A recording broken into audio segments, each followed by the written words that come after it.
तो प्रदेश की 3 सीट पर उपचुनाव के लिए आज मतदान हुआ। तीनों सीट पर करीब 61% मतदान हुआ है। कोरोना के साए में हुए इस मतदान प्रतिशत ने दोनों ही पार्टियों को उलझन में डाल दिया है।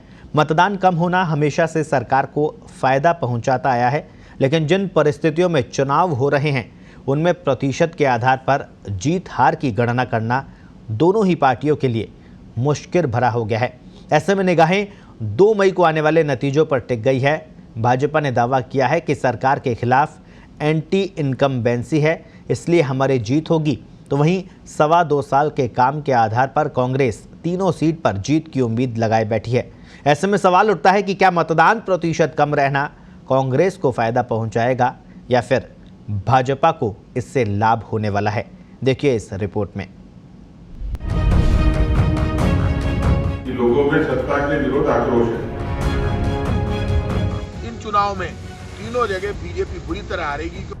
कोरोना संक्रमण, कर्फ्यू और तेज धूप, इन विकट परिस्थितियों के बीच प्रदेश की सहाड़ा, राजसमंद और सुजानगढ़ सीट पर उपचुनाव के लिए शनिवार को मतदान हुआ। कोरोना के डर की वजह से लोग घरों में ही कैद रहे और बहुत कम संख्या में लोग मतदान के लिए निकले, जिसके चलते मतदान 60% ही रहा। कम मतदान होना कांग्रेस के लिए खुशी भरा हो सकता है, क्योंकि जब सरकार के खिलाफ एंटी इनकम्बेंसी होती है तो ज्यादा से ज्यादा लोग मतदान करते हैं। लेकिन कम मतदान हुआ है तो कहीं ना कहीं कांग्रेस को जीत की उम्मीद बंधी है। लेकिन इस कम मतदान के लिए कोरोना संक्रमण भी जिम्मेदार हो सकता है। उधर भाजपा का कहना है कि सरकार ने सरकारी मशीनरी का दुरुपयोग किया। पुलिस और प्रशासन भी सरकार के एजेंट के रूप में काम कर रहे थे। इसके बावजूद भी भाजपा को ही इन तीनों सीटों पर जीत मिलेगी।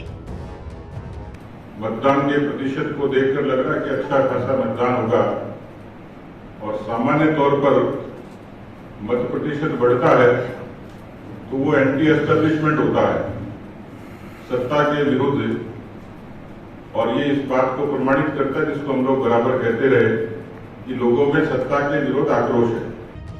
उपचुनाव में सरकारी मशीनरी के दुरुपयोग के भाजपा के आरोपों पर कांग्रेस ने पलटवार किया। परिवहन मंत्री प्रताप सिंह खाचरियावास ने कहा कि भाजपा प्रदेशाध्यक्ष के बयानों में उनकी बौखलाहट साफ नजर आ रही है। बयानों से साफ जाहिर हो रहा है कि भाजपा ने हार मान ली है। खाचरियावास ने कहा कि तीनों ही सीट पर कांग्रेस की जीत पक्की है।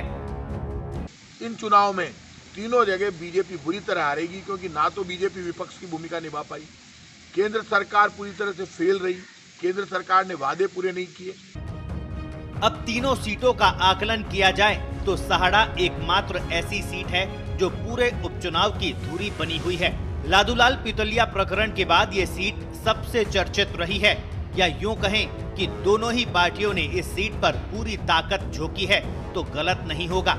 इस सीट पर कांग्रेस को दिवंगत विधायक कैलाश त्रिवेदी के सहानुभूति वोटों से उम्मीद है। हालांकि लोकसभा चुनाव में जिस तरह से गुज्जर वोटों ने भाजपा का रुख किया था, उस हिसाब से इस सीट पर करीब 15,000 गुज्जर वोट है। वो किस दिशा में गए हैं ये 2 मई को आने वाले परिणामों से साफ हो जाएगा। वहीं राजसमंद और सुजानगढ़ सीट पर भी दोनों पार्टियों के बीच सीधा मुकाबला है। भाजपा को राजसमंद और कांग्रेस को सुजानगढ़ में सहानुभूति वोटों के जरिए पार पाने की उम्मीद है। बहरहाल कोरोना के बीच चुनाव किस पार्टी के लिए फायदेमंद साबित होगा ये तो 2 मई को नतीजों से साफ हो जाएगा। लेकिन इन चुनाव के दौरान जिस तरह से नाथी का बाड़ा, खाला का बाड़ा और महाराणा प्रताप को लेकर बयानबाजी हुई, वो वाकई चौंकाने वाली थी।